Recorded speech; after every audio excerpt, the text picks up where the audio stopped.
Sa rounds ng ospital, hustle di magtigil. Laging inaalala ang bawat detalye pilit. Pasyente pamilya, sa kanya'y mahalaga. Kaya bawat check-up, laging may pag-asa. Si Doc Chris, PMD, para sa pamilya laging ready. Kung kailangan mo ng konsulto dito, pumunta sa klinika, yun ang totoo. Yo. Ay, sobrang laki naman. Wait lang. Ulitan natin. Yan. Magandang gabi guys. Dr. Chris here, the Scrubby MD, your family doctor on YouTube. Okay, this is the second video for tonight. And again, sorry, magkakaroon lang tayo ng mga recorded videos. Iwasan muna natin mag-live. Medyo busy yung schedule. Kailangan natin i-budget ang oras. Okay, nonetheless, itong topic ng itong magandang daanan. Okay? Despite ang daming mga usapan tungkol sa PhilHealth and also, syempre, the budget, okay, there are some glimmer of good news, kumbaga. And this one is also a good news. Actually, maganda siya.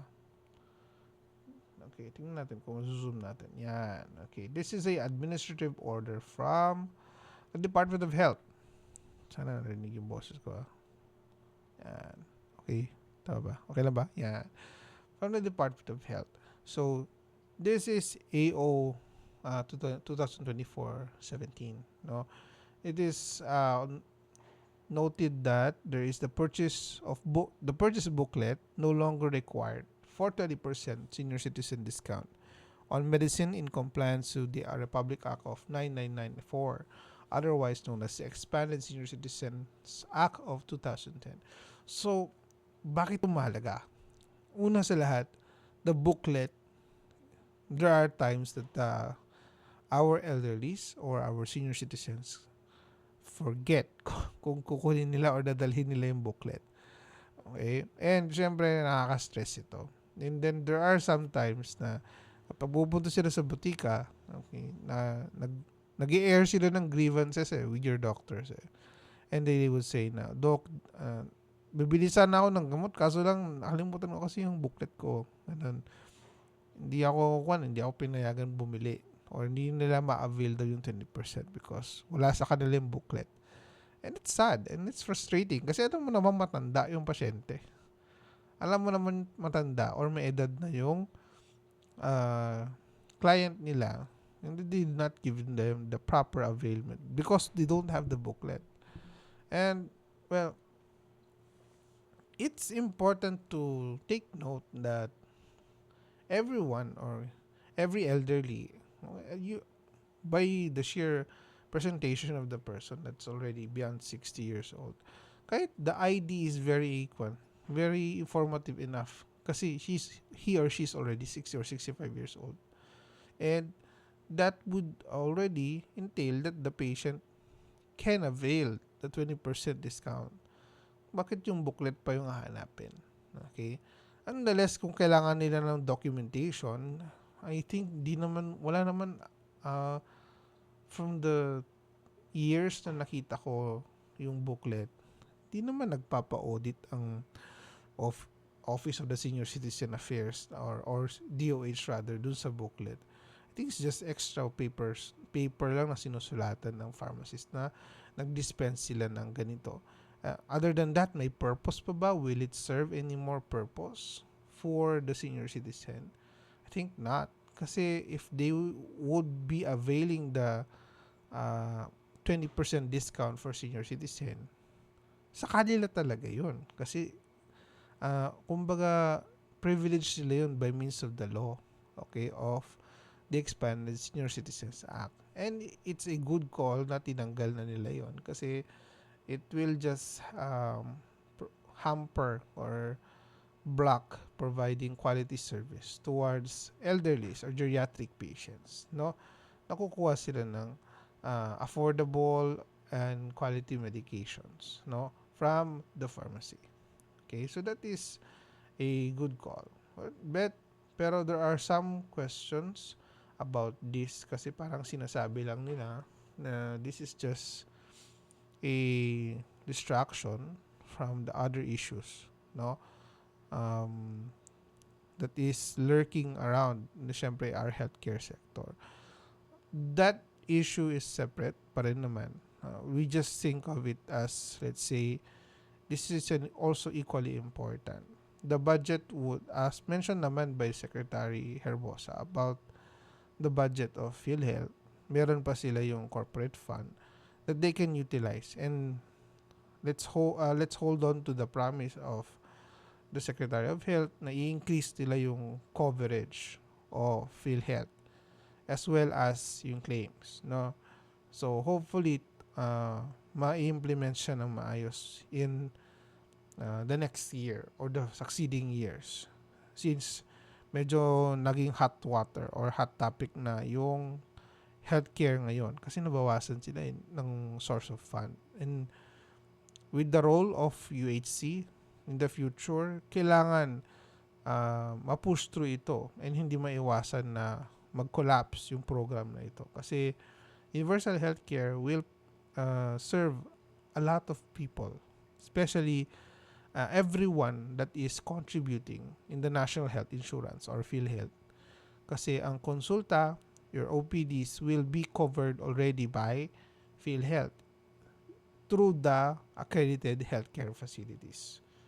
Okay? So, doon nyo ma-avail yung mga benefits nyo as outpatient care. Sa inpatient care, meron din kayo makukuha ang benefits. And they promise na i-increase nila yung claims or yung case rates, yung coverage by the succeeding years. Sana magkatotoo kasi ang bababa ng case rates. From one interview from Secretary Herbosa, they mentioned na the case rates has been there since I think 10 years ago. Hindi napalitan. And healthcare has already increased as well as the cost of healthcare has already increased.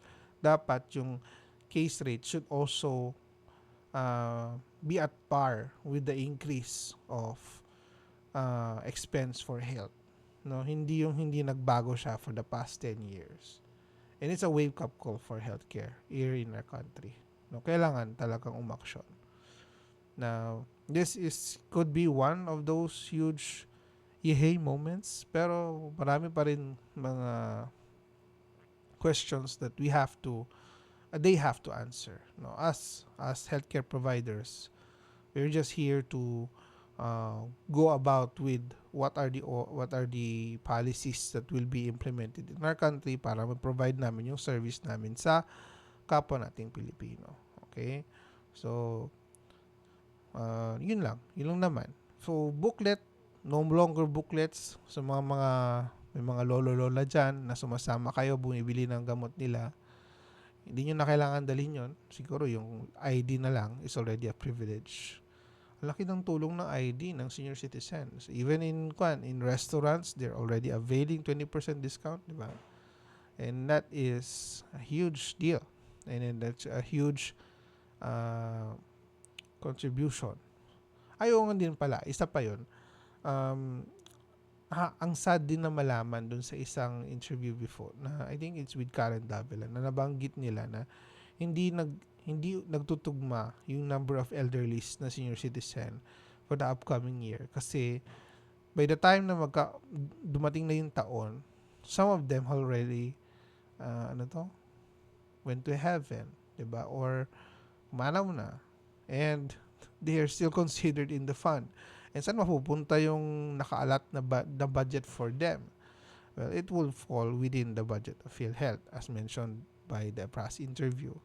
No, medyo eye-opening yung interview pala na yon, and it's something na you need to hear from the Secretary of Health. Okay? And syempre, from the funds of those who passed away, pupunta sa PhilHealth, we have to maximize yung source. Hindi yung nag-iipon lang ng pera. And every every member of the country that is member of PhilHealth, okay, should have increased benefits by the time. Kasi laki na ng ng reserve and pool funds. And mas mahalaga na maramdaman nila ngayon na, no, moving forward, maramdaman na yung increase or yung better quality of care. Okay? It might not be 100% na wala ka ng babayaran, but it should be at least from the low low coverage, i-increase mo at least 50 or 70% ang babayaran ng gobyerno out of pocket expense through co-payment lang, konti na lang, no, yung ilalabas nila. Yun yung ideal, sabi nga ni Sec Herbosa. And that is an idea that was adopted from other countries. Though the other countries kasi, sabi nga niya, UHC is, the healthcare is taken from the taxes. And sa atin, it's taken from a national health insurance. It's very different, pero the model is almost equally the same. Ang mahalaga lang is the people that is managing this health insurance program should manage it well and should not be presenting failed attempts, no. Imbes na providing quality healthcare is they're just providing a means of saving funds as a corporation, which is not which should not be, okay, a way of implementing the priority for PhilHealth, which is should provide assistance to pay for the expenses of our kababayan, mga Filipinos, di ba? So at least yun, hopefully from that perspective, may change by next year. Okay? Ito, to end the year, yung booklet na wala. Okay, that's good. I think may nasa pa akong nakitang AO. I think it's the acute myocardial infarction. Pero dadaanan ko pa yan. Siguro another video na lang yun.